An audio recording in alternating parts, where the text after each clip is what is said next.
Stanley Poulos, electronic technician, second class. When I first saw the Mississippi was built maybe 40, 50 years ago. No, wait a minute. I'm talking about the 50s. It had to be maybe 80 years ago in today's time. I wasn't impressed about the Mississippi because it wasn't sleek like the Missouri was. But lo and behold, I found out that we're going to evaluate the Terrier missile, and that made me get perked up.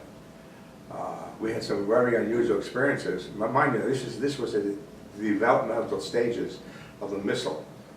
It was the Terrier missile. We had to evaluate that. Now, when I say evaluate, that meant that someone high up the chain decided that they might be able to fire the Terrier missile in this sea state. The sea state is how rough is the water.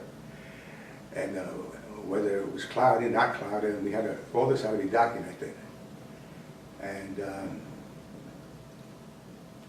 we had a situation where they would have a drone would be pulling a sleeve, and the object of this was to aim the Terrier missile to get the sleeve. Well, as I said, it was in developmental stages, and things did go wrong.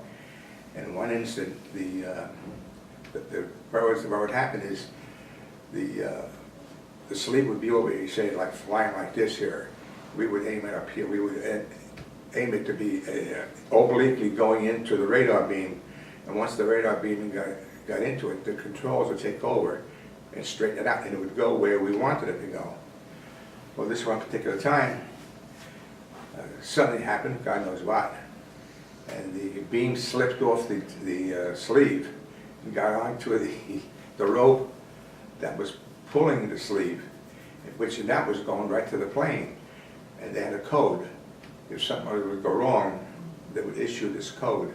This was another group. This was the group I was with. And they would change the direction of the missile to go up and the plane to go flying down. So you would get a situation like this, so you couldn't hurt the pilot, kill the pilot. Anyway, because of that, they ended up installing a piece of equipment called identification friend or foe. And they still have them, but they're very much sophisticated now.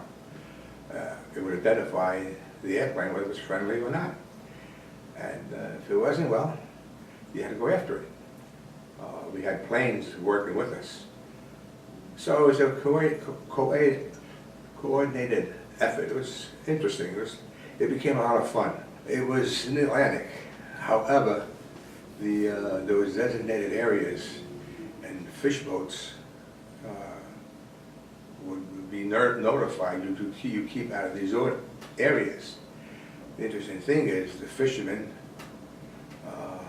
knowing now that the order has been given to keep out, some of them would sneak in and they would reap the best of the fish. So